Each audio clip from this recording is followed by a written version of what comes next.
You know what she could use? A little sip of that drink I invented. Hi, Stewie Griffin here with my latest creation, Monster Energy Drink. What is it? I don't know, but it's free from this truck that stopped outside your work. Mix it with booze. Ever been wide awake, blacked out? Ever tried to jump over a train on a bike? Ever bit the beak off a bird? Monster Energy. Put it in your body and ask questions later. It's green, so it's nature. It's a lonely place, and you need someone to bounce ideas off visually, as Chris said.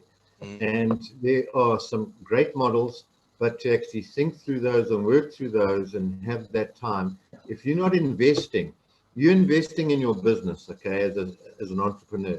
You're not going to invest in someone to help you through that, okay? You're on a hiding to nothing. And if you look at, and from where I'm sitting, is most of the businesses, that's another reason why they fail.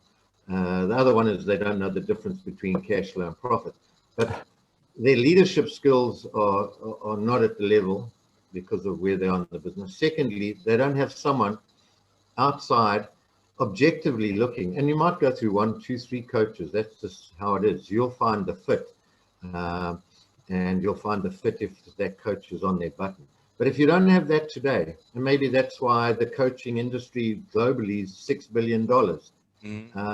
And if you look at life coaching, etc., that's just the environment we live today, because the speed of change and what's happening around you, you as the owner is not going to have time to keep abreast of that. Whereas your business coach or whatever, that's their responsibility. And let me give a pun for inspired CEOs. There's great minds that come together from different angles, and we unravel things and challenge things like you can't believe, and you go out of there learning, and you can apply it there and then. Sorry, Peter. So yeah, Peter, go for it. It's such a passionate thing of mine. I had to get that in.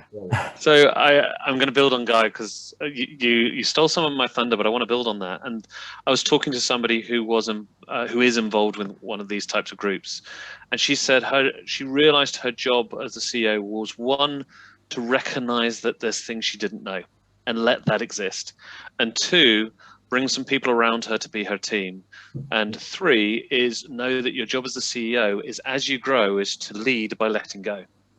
That you lead by letting somebody else become the specialist in HR, somebody else become the finance person. So your business grows around you.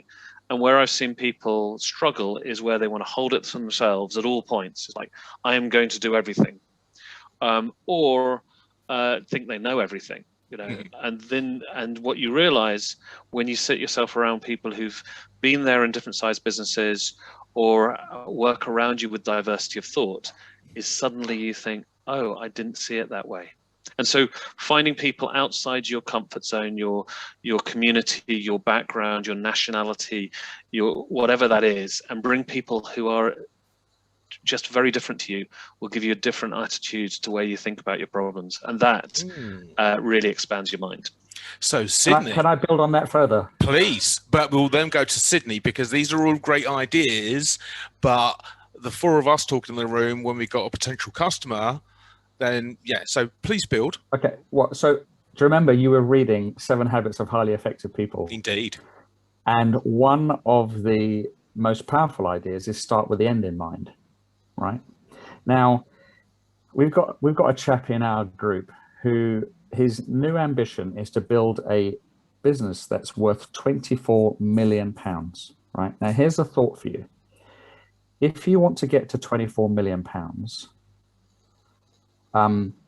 and you want to do that incrementally, like grade school, you go to this level and then you can add a little bit and go to this level, which is what most accountants will tell you is how it works. Yeah. I promise you that's one of the reasons 96% never get there, because starting with the end in mind says, what will that £24 million business look like compared to what I have today? And what will I need for that £25 million business to work? What kind of people will I need? How many customers will I have? Starting with the end in mind is a vision. And the thing about the vision is you then have to ask the question, if that business was going to be worth 24 million, how much would I give to have a 24 million pound business? How much would I have to invest to have a 24 million pound business? Would it be £50 a month? If I said to you, We can get you a 24 million pound business, but you're going to need to give us $1 million to get you a 24 million pound business. Would you invest $1 million to get 24? Yeah, obviously.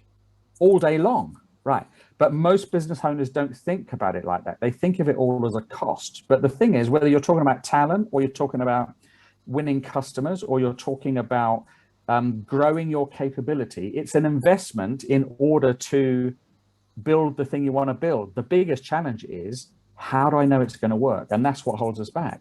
I don't know. Will it work? Wouldn't it work? I'm not going to hire a coach because how do I know it's going to make a difference? I'm not going to invest in my marketing because how do I know it's going to make a difference? I'm not going to hire that person because how do I know it's going to make a difference? You don't. But you do know that if you don't, it won't make any difference. And that's the business risk. And right. And a lot of SME owners just change their job for another job. Okay, boys, let me stop you for a second there. So, Sydney, what end do you have in mind? Gosh, I don't know. I think I completely agree with what all of you have said in that respect. And I think with regard to the cost element, saying, you don't know if it's going to work or not, but surely if you do it and it doesn't work, then that's a tick in the box rather than not trying at all. That's kind of how I would see it. Because then you're one step further because you know that element hasn't worked, so you can try something else. So you're 90% of being successful then, Sydney, and you've only been going for 13 months. That's the thinking. That's just how I don't know, that's just how I see it, but it's a weird one because I don't know, my dad's always run his own businesses and it's very interesting to see, like, I've been brought up around him and watching him, and I never really wanted to do it myself, but I do say stuff sometimes and he kind of looks at me and he's like, you're so like me. It's crazy. Like, even my friends, like, when I say something, that's an Andy comment right there.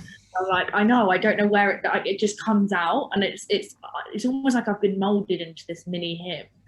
And I don't know, people are like, well, how do you know that? And like my friends, they're like, oh, I don't really understand tax. And I'm like, well, let me work out the tax for you, because obviously the business, I've had to learn how it works. They're like, well, how do you know that? I'm like, well, I just know, I just do it. And I think from my point of view, for me, at the time of starting the business, it was because I couldn't get a job because of COVID. But it's worked out. It's been one of those things where I think I said to you last time, Jonathan, like I had to do it because the choice of doing nothing was pointless. So you just have to jump in, really. You do.